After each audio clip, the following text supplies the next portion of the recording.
In the last class, we talked about Sherwood v. Walker, and were introduced to the concept of mutual mistake. We learned the principle that mutual mistake as to a basic assumption renders a contract unenforceable.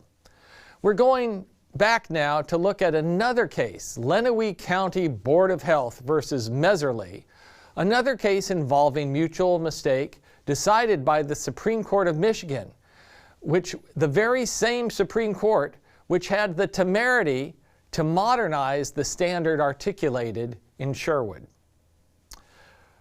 The case involved a 600 square foot tract of land on which 3-unit apartment building also sat. If you think about it, 600 square feet is an incredibly small area on which to stack 3 apartments. The case involves a number of sometimes confusing conveyances concerning this land. A man named Bloom once owned the land and installed a septic tank on the property without a permit and in violation of the Lenawee County Health Code. Bloom subsequently sold the land and the apartment to the Messerlys. The Messerlys used the building on the land as an income investment property, but eventually they too sold the land and building. This time the buyer was one James Barnes, who also used it primarily for income investment. Barnes sold an acre of the property and later offered the rest for sale when they defaulted on their contract. A husband and wife, Mr. and Mrs. Pickles, showed interest but were not happy with the terms of the contract between Barnes and Messerly. In order to allow the Pickles instead to contract directly with the Messerlys, the Barneses executed a quitclaim conveying all and any of their interests that they had in the property back to the Messerlys. Ultimately, the Messerlys and the Pickleses entered a $25,000 agreement for the land. A provision of that contract included a term which said, "Purchaser has examined this property and agrees to accept the same in its present condition. There are no other and additional written or oral understandings." A few days later, the new owners discovered raw sewage seeping out of the ground. The Pickles found themselves in a real pickle. The Lenawee County Board of Health then discovered this inadequate sewer system and condemned the property and sought a permanent injunction against human habitation of the property until it came into conformance with the county's sanitation code. This injunction was granted and Lenawee County withdrew from the lawsuit. The Pickleses ceased paying on their land contract and the Messerlys filed a cross-complaint seeking foreclosure, sale of the property, and a deficiency judgment. The Pickleses counterclaimed for rescission and filed a third-party complaint against the Barneses.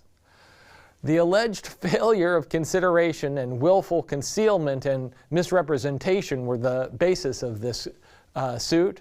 The trial court ruled that there was no cause of action because there was no misrepresentation. Neither of the previous owners had known about the septic tank, and the property was purchased as is. But the appellate court reversed the ruling as to the claims against the Messerlys, determining that there was mutual mistake that went to a basic element of the contract. This mistake concerned, quote, the income-producing capacity of the property in question. The property was uninhabitable and therefore unsuitable for residential use.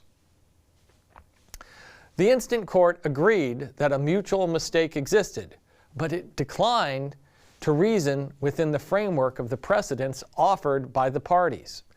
The Messerlys had argued that a case, A&M Land Development versus Miller, a 1959 Michigan Supreme Court case, dictated that mistakes that went to the value or quality of real estate sold were collateral to an agreement and did not justify rescission. The Pickleses, by contrast, argued, following Sherwood v. Walker, that that a different result was dictated. Rescission was dictated and appropriate when the parties are mistaken as to the essence of the consideration. So, what kind of mistake is the one in question in this case? In this case, the mistake was about the quality and value of the land, but the court found it was also simultaneously and materially affected the essence of the contractual consideration. According to the court, then, quote, the inexact and confusing distinction between contractual mistakes running to value and those touching the substance of consideration serves only as an impediment to a clear and helpful analysis for the equitable resolution of cases in which mistake is alleged and proven. Accordingly, the holdings of A&M Land Development and Sherwood with respect to material or collateral nature of a mistake are limited to the facts of those cases.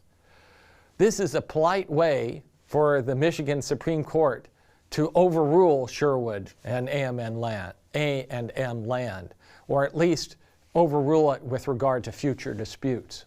Instead, the court looked to two provisions of the Restatement of Contracts, which we already looked at in the last class. Section 152 of the Restatement advises that where a mistake of both parties at the time a contract was made as to a basic assumption on which the contract was made has a material effect on the agreed exchange of performances, the contract is voidable by the adversely affected party.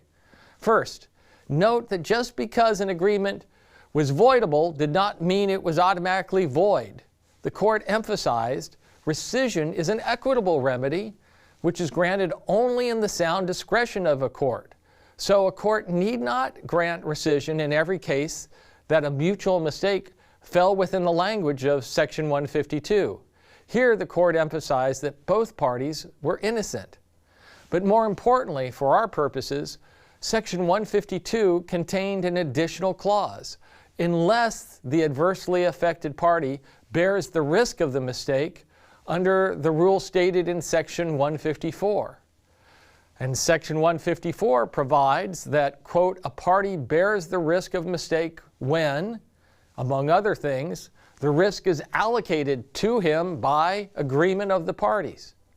Had the sale agreement allocated risk to one party? The court determined it had. It pointed to the as-is clause of the contract. Purchaser has examined the property and agrees to accept same in its present condition. There are no other and additional written or oral understandings. This clause indicated the parties had allocated risk regarding the present condition of the land to the purchasers. Because of this, rescission based on mistake was not available to the purchasers. The Pickleses were stuck with a judgment for the amount owed on their promise to buy the contract, to buy the land. Before we finish our discussion of mistake, let me say a few words about unilateral mistake. Does contract law ever set aside contracts if only one of the parties is mistaken? The answer is yes. Section 153 of the Restatement makes a contract voidable under the same conditions required for voidability because of mutual mistake.